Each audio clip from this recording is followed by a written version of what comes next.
국민의힘은 병립형으로 돌아가자라는 것이고 민주당은 아직 입장이 정해지지 않은 것 같은데 모레 의원총회를 한다면서요? 제가 먼저 좀 설명을 드리고 네, 싶은데요. 네, 네. 사실 선거법 얘기가 복잡해서 몇 마디 듣다가 아마 채널 돌리고 싶은 국민들께서 많으실 겁니다. 네. 간단하게 요약하면 이렇습니다. 대한민국 선거법은 좀 특이해서 253개의 지역구 소선거구는 사표가 엄청 발생합니다. 네. 2020년 기준으로 1,200만 표가 사표였습니다. 그래서 거대 양당이 의석수를 많이 가져가니까 나머지 47석 비례대표는 골목 상권으로 보장하자, 거대 양당이 들어가자 말자라고 하는 게 현행법입니다. 네, 네. 그런데 과거로 돌리자, 병립형으로 돌아가자 요 주장은요. 2016년도에는 47석 골목 상권에도 거대 양당이 들어갔었습니다. 네, 네. 거대 양당이 47석도 나눠 가지자 이런 게 이제 병립형 선거제도입니다. 저희 이게 민주당의 입장은 이미 당론으로 현행 47석 골목 상권 지키겠다. 현행법 지키자. 그리고 우리는 위성정당 금지법 하겠다. 이게 저희 당론입니다. 이미 지난 대선 때 이재명 대표가 여러 번 국민께 약속을 했고요. 저희가 2월 27일경에 의원총회를 하면서 그 약속을 연대 보증한 바 있습니다. 네. 저희가 듣기로는 지금 이제 그렇게 이제 주장하시는 분이 이탄희 의원을 비롯해서 민주당 의원들이 있으시지만 당 지도부가 아직 그것을 결정하지 못하는 것으로 저희는 알고 있거든요. 근데 당론으로 결정됐다고 하시니까 어떻게 된 건지 좀 의아한데. 저희 기존 당론이라는 말씀을 드리고요. 네네. 저는 당 지도부가 조만간 결단 내릴 거라고 보고 있습니다. 네. 그러니까 이탄희 의원께서는 이제 그러면 어떻게 해야 된다는 입장이십니까? 이 준연동형 비례대표를 유지하고. 맞습니다. 저희가 국민들께 드린 약속 그대로 지켜야 된다는 입장입니다. 네. 현행 제도를 유지하고 위성정당 금지법을 만들자. 그리고 위성정당 금지법을 만들자. 맞습니다. 네. 위성정당 금지법의 내용은 어떤 겁니까? 저희가 두 가지 패키지로 추진을 하고 있습니다. 네. 사전에 위성정당 막는 것을 금지하는 내용과 위성정당을 만들고 나서라도 혹시 나중에 선거 끝나고 합당하는 걸 막는 방법. 그래서 사전 방지, 사후 금지 두 가지를 합친 패키지 법안을 추진하고 있습니다. 예. 사전에 막을 수 있는 방법은 어떤 게 있나요? 조문으로 뭐 이렇게 위성정당 안 된다 이렇게 할 수 있나요? 큰 정당 결국 두 개 정당이 문제지 않습니까? 네, 네. 국민의힘과 민주당. 예. 두 정당이 위성정당이 아니라 본인의 정당 비례대표 후보를 내도록 강제하는 그런 법안입니다. 예. 그러니까 위성정당이 문제가 됐던 게 이런 거거든요. 2020년에는요. 예. 거대 양당이 자기 당 비례대표를 아예 안 냈어요. 네, 네. 안 내고 예. 위성정당이라고 하는 가짜 정당을 만들어서 골목 상권에 들어가서 거기서 돈을 막 끌어모으게 한 다음에 선거 끝나고 나서 계좌를 합친 거죠. 네, 네. 그런데 그렇게 하지 못하도록 하는 겁니다. 예. 근데 이제 창당은 어떻게 보면 이제 자유인데 국민들의 이제 보장된 권리인데 당을 못 만들도록 할 수는 없을 것 같고 그러면 거대 양당은 반드시 비례대표 후보를 내야 된다 이렇게 조항을 넣는 맞습니다. 건가요? 그렇습니다. 그러고 그다음에 사후적으로는 만약에 이제 그렇게 해서 만약에 만들어서 합당을 하면 네. 뭐 국고보조금을 깎는다는 거 맞습니다. 국고보조금을 50% 감액하는 법안을 저희가 추진 중이고요. 네. 제가 이제 여러 정당 실무자들한테 확인을 해보니까 네. 그렇게 감액이 되면 인건비조차 나오지 않아서 예. 합당할 가능성은 없다. 이런 답변을 들었습니다. 예. 그 지난번 선거 뒤에는 민주당이 210억, 국민의힘이 185억 정도 받았다는데 이걸 이제 반으로 깎으면 당이 존립을 못한다. 그렇습니다. 예, 알겠습니다. 이 안에 대해서 이제 지금 지도부 이재명 대표를 비롯해서 지도부는 어떤 입장이시던가요? 뭐 아직까지 결단을 내리기는 전이지만 네. 그러니까 공식적인 입장이 아직 나오진 않았지만 조만간 이제 결단을 내려야 되는 상황으로 저희가 뜻을 모아가고 있습니다. 그러니까 예. 개별 의원들의 의지도 충분히 지금 표현이 됐고요. 네. 저희가 30명이 기자회견을 2주 전에 했고 지난주에는 이제 54명이 당론 채택을 촉구했고요. 네. 이제 이번 주에는 의원총회가 있기 때문에 예. 곧 당대표와 지도부에서 결단을 내릴 거라고 기대하고 있습니다. 네. 근데 민주당 의원이 100 몇십 명이죠? 180명? 지금은 160명대 후반입니다. 네. 근데 그 중에 50명 하셨으면 나머지 분들은 찬성 안 하시는 거 아닙니까? 그런 건 아니고요. 예. 어쨌든 당 지도부에서 결정할 일이니까 네. 저희 개별 의원들이 이렇게 의견을 모아가는 과정이 흔한 일은 아닌데요. 네. 어떤 개별 사안에 대해서 이렇게 많은 의원들이 집단적으로 목소리를 내는 경우는 굉장히 드물다고 보시면 됩니다. 예, 알겠습니다. 저희가 이제 오늘 혼자 출연하셨으니까 병립형을 지지하는 분들 입장에서 제가 이제 그 질문을 드리자면 국민들 입장에서는 지역구 후보는 내 투표로 지역구 후보는 이제 뽑는 거고 지역구 의원 뽑는 거고 정당을 내가 어느 정당을 지지하느냐는 정당 지지를 이제 그거 내 의사를 표시하는 건데 그 득표율에 따라서 비례의석을 47석을 배분하는 것이 그것이 사실 이제 공정한 것 아닌가 그렇게 생각할 수 있지 않습니까? 네. 제가 먼저 이 질문 한번 드려볼게요. 한국 정치의 최대 문제가 뭘까요? 뭐 제가 이미 다 알고 계실 텐데요. 네. 증오 정치, 혐오 정치라는 이름까지 붙을 정도로 네. 정치가 싸움만 하지 일하기 경쟁이 없는 것 아니겠습니까? 네. 최근에 이제 59조 원 세수가 펑크 났다. 국민들께서 충격을 받으셨을 텐데 막상 그 59조 원 어떻게 채워야 된다. 국회의원들 토론하는 거 보신 적 없지 않습니까? 수많은 우리 프로그램들이 있고 수많은 국회에서 회의들이 있지만 네. 그런 일 잘하기 경쟁이 없습니다. 예. 그건 좀 언론도 문제인 거 아닙니까? 뭐 정치인들부터 시작해서 큰 문제가 있죠. 근데 이런 증오 정치, 그러니까 남 깎아내리는 쉬운 정치만 하는 이유는 네. 반사이익 구조 때문이거든요. 예. 예. 그러니까 이런 거죠. 무인도에 갈아 놓고 둘 중에 하나만 꼽아라. 이런 우리가 정치 구조를 가지고 있다 보니까 저 사람만 못 뽑게 하면 상대방만 못 뽑게 하면 자연스럽게 내가 이기다 보니 이렇게 깎아내리는 정치만 하는 건 아니겠습니까? 그래서 이걸 깨려고 하면 국민들 선택지를 넓혀야 됩니다. 보수도 경쟁하고 진보도 경쟁하게 만들어줘야 되죠. 그렇게 정치를 바꾸기 위해서 우리가 2020년에 선거법을 개정한 겁니다.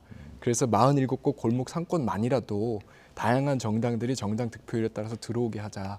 이런 취지이기 때문에요. 네. 지금 병립형으로 돌아가게 되면 거꾸로 어떤 상황이 벌어지는지를 말씀을 드리면 이해가 되실 텐데요.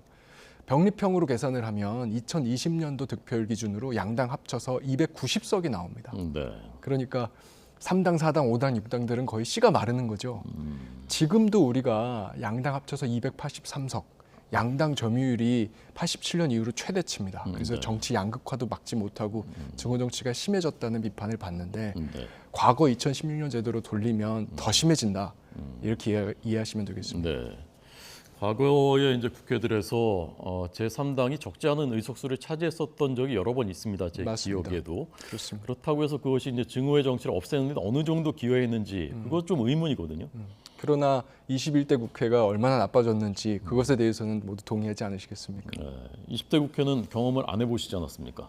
뭐 저는 그렇지만 제가 국민의 한 사람으로서 볼 때 네. 지금 21대 국회가 예. 참 국민들께 부끄럽다고 말씀드릴 정도로 예. 생산성이 없고 또 무엇보다 지금 국민들 불안이 굉장히 높은 문제들에 대해서 어떤 식으로 해결해 나갈지 문제 해결 경쟁이 거의 사라진 건 사실이라고 생각합니다. 네. 이재명 대표께서 이제 그 비례대표로 출마할 가능성이 있다는 얘기들이 당내에서 나오고 김영계 의원이 공식적으로 이제 그 거론을 했고 비례대표를 이재명 대표께서 출마하려면은 이게 그 위성 정당이면 안 되고 병립형일 때 가능하거나 또는 유리하니까 당 지도부가 그래서 병립형으로 갈 수도 있다라는 관측에 대해서 어떻게 생각하십니까? 저는 그래서 이제 우리 당 대표께서 빨리 결단을 해서 국민과 약속을 지키겠다고 말씀하시는 게 필요하다고 생각합니다. 네. 무슨 얘기냐면요. 예. 이게 침묵이 길어지다 보니까 이런저런 자꾸 억측들이 나오고 방금 말씀하신 것 같은 오해나 공격을 받는 상황들이 생깁니다. 네. 당을 위해서도 좋지 않고요. 당대표를 위해서도 좋지 않다고 생각합니다. 빨리 이 선거법은 제도의 문제니까요. 네. 제도의 문제는 선거 전략의 문제랑 별개 차원입니다. 제도와 관련돼서 국민들께 우리가 약속드린 거 지키겠다 곧 선언하실 거라고 믿습니다. 네. 모레 의원총회에서 그러니까 아주 정해지는 겁니까? 저는 그렇게 알고 있습니다. 네, 알겠습니다. 민주당은 지역구를 얻고, 그다음에 진보 정당들은 비례를 얻어서 연합 정치를 해야 된다 그런 말씀하셨더군요. 저는 제가 뭐 민주당이 단독 200석 얻어야 된다 네. 이런 거랑 정반대로 가자. 민주당의 기득권 오히려 내려놓고 예. 다양한 정당들과 연합 정치를 하자라고 하는 뜻입니다. 여기서 말하는 다양한 정당이라고 하는 것은 네. 그야말로 국민들께서 선택해서 22대 국회에 입성하게 되는 다양한 정당들을 말하는 것이고요. 특정한 정당들을 전제로 한 선거 전략 논의랑은 별개 차원입니다. 네. 그런데 위성정당 안 만들면 민주당은 이제 비례대표 후보를 낼 것 아닙니까? 네, 네. 그럼 아무래도 제일 많은 의석을 차지할 가능성이 양당이 제일 많은 것 아닌가요? 뭐 그렇죠. 어차피 100석, 150석 이렇게 나올 수 있는 당은 두 당밖에 없습니다. 예. 이 의원님께서는 내년 총선에 민주당이 몇 석 정도 획득할 것 같습니까? 그걸 뭐 제가 숫자로 말씀드리는 건 적절치 않은 것 같습니다. 예. 이 의원님도 출마하시는 거죠? 뭐 일단 저는 제 눈앞의 일에 집중하고 있습니다. 네, 그러니까 네. 정치 개혁과 관련돼서 한 1년 반 동안 열심히 활동을 해왔는데요. 예. 우리가 개혁하는 것은 못하더라도 개항만큼은 막아야 되겠다. 양당 카르텔법 되는 건 도저히 우리가 묵고할 수 없다 하는 입장으로 여기 혼신의 힘을 다하고 있습니다. 예. 아주 올인하시는 것 같은데요. 네, 그렇습니다. 알겠습니다. 자, 이제 이 문제가 이제 그 연동이 되어 있는 게 또 연동 얘기가 나오는데 아까 이제 말씀드린 대로 지금 이제 이준석 신당이 거론되고 조국 신당이 거론되고 그러니까 아무래도 이제 그 이렇게 그 위성 정당 이렇게 하게 되면은 조국 신당, 이준석 신당 또는 송영길 신당 유리할 것이다라는 것이거든요. 그 문제는 어떤 그 관점에서 보십니까? 저는 이게 선거법은 선거법이고 네. 신당은 신당이라고 생각합니다. 그러니까 사실 정당의 관점에서 저희들이 기존 정당인 저희들이 어떤 신당이 좋다 나쁘다 이야기하는 거 좀 오만하다고 생각하고요. 네. 국민들의 선택권을 넓히기 위한 창당 자체는 전 나쁘지 않다고 생각해요. 왜냐하면 어차피 국민들이 선택하시는 거고요. 네. 그중에서 국민들 선택받은 정당만 22대 국회에 들어올 수 있는 겁니다. 예. 제가 안 된다고 생각하는 지점은 뭐냐면 기존 거대 양당들이 새로운 신당들의 창당을 막기 위해서 법을 과거로 돌린다. 그 소위 말해서 이런 거죠. 거대 재벌 둘이서 중소기업이 시장 들어오는 걸 막기 위해서 제도 자체를 바꿔버리는 거 이런 건 절대 안 된다고 생각합니다. 그렇게 하는 거는 국민들로부터 위임받은 입법권을 사유화하는 거라고 생각합니다. 네. 어쨌건 국민들이 선택하면 국민들의 선택대로 따르면 된다. 제도는 이제 그거와 별개로 원칙대로 만들어야 된다. 맞습니다. 예, 조국 또는 송영길 그분들이 그 출마하는 또는 이제 당을 만드는 것 자체는 그거는 괜찮다고 보시는 겁니까 그러면? 그건 별개의 문제라는 이야기입니다. 그러니까 그걸 가지고 네. 선거법 이야기를 섞어가지고 어떤 당, 뭐 이준석 당이든 그것이 아니면 최근에 용해인 의원도 신당을 만들겠다고 선언했는데요. 네, 용해인 당이든 조국 당이든 어떤 당이든지 간에 네. 그 당을 막기 위해서 선거법을 바꾼다. 이런 것은 입법권의 사유라는 말씀을 드립니다. 예, 알겠습니다. 아까 이제 그 국회 21대 국회 그 말씀하셨는데 초선 의원이시고 처음 이제 그 국회를 경험해 보셨는데 어떻게 느끼셨을까? 뭐가 제일 답답하셨을까? 아니면 이건 좀 고쳐야 되겠다는 게 뭘까? 그게 좀 궁금하더군요. 저는 생각이 하나로 모아졌습니다. 그러니까 정치의 구조를 바꾸지 않으면 네. 계속 사람 물갈이에도 정치 계속 똑같겠구나 하는 게 제 결론입니다. 제가 756명이라고 하는 숫자가 있는데요. 네. 이게 지난 20년간의 초선 의원 숫자입니다. 예. 양당에서 또 조금 있으면 인재 영입해서 이 사람 통해 가지고 정치 바꾸겠다 이야기할 텐데 그릇이 썩어 있으니까 물을 새로 집어넣어도 계속 썩습니다. 20년 동안 우리 정치가 크게 나아지지 않지 않았습니까? 네. 이 그릇을 깨야 된다. 반사의 구조를 깨야 된다고 생각하고요. 그렇게 하기 위해서도 선거법만큼은 과거제로 돌리는 거 반드시 막아야 됩니다. 네. 다시 한번 또 이제 그 질문을 또 드릴 수밖에 없을 것 같은데 구조를 바꿔야 된다는 게 결국은 양당제를 그 타파해야 된다 말씀이신 거죠? 양당제라기보다는요. 네. 거대 양당이 일하기 경쟁이 아닌 네. 상대방 깎아내리기 경쟁하는 증오정치 구조를 말하는 겁니다. 그러니까 그 증오 정치를 바꾸려면은 네. 다른 정치 세력들이 들어와야 된다고 보시는 것이죠. 저는 그렇습니다. 47석의 골목 상권만큼은 네. 다른 다양한 정당들에게 허락해줘야 된다고 생각합니다. 예. 근데 옛날에 자민련도 있었고요. 그다음에 국민의당도 있었고 또 정의당도 꽤 많은 의석이 있었던 때도 있었고 그랬는데 똑같은 얘기인데 그럼 바뀔까요, 과연? 근데 그런 정당들이 결국 2020년에 네. 양당의 위성 정당으로 인해서 전부 다 사라졌죠. 네.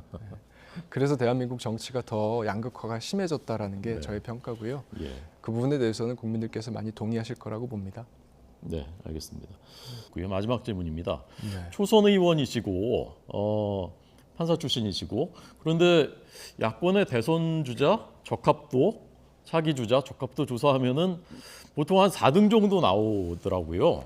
이재명, 이낙연, 뭐 김동연 이게 사실 어떻게 보면은 되게 이례적이기도 한 것이고 또 주목할 만한 현상이기도 한데 저런 조사 결과 보면 어떠십니까? 사실 지금 제가 그거에 대해서 크게 깊이 생각할 단계는 아니라고 보고요. 네. 저한테 사실은 주어진 책임이 있다고 하면 그 책임을 그때그때 이행하는 거에 집중하고 있습니다. 지금 사실은 정치개혁이라고 하는 것도 그 연장선이고요. 저한테 기대하시는 모습은 이런 사안들에 대해서 그날 벌어지는 이벤트, 인물평 이런 거에 휩쓸리지 말고 구조 바꾸는 일에 매진해달라는 그런 요구일 거라고 생각해요. 네. 그래서 어찌 보면 다소 원론적인 이야기라고 사실 들리실지도 모르겠습니다. 그런데 이 선거법 문제 진짜 중요하고요. 앞으로 1, 2주 내에 결정이 납니다. 시간이 없고 저로서는 너무너무 중요한 일이어서 이렇게 집중하고 있다. 이렇게 이 말씀을 대신하겠습니다. 네. 정치인으로서의 목표는 무엇입니까? 장기적인 목표는? 결국은 정치에 도움이 필요한 사람들의 삶을 지키는 것이죠. 알겠습니다. 더 물어봐도 더 이상 답은 하지 않으실 것 같아서 여기까지 하겠습니다. 이탄희 의원이었습니다. 감사합니다. 네, 고맙습니다.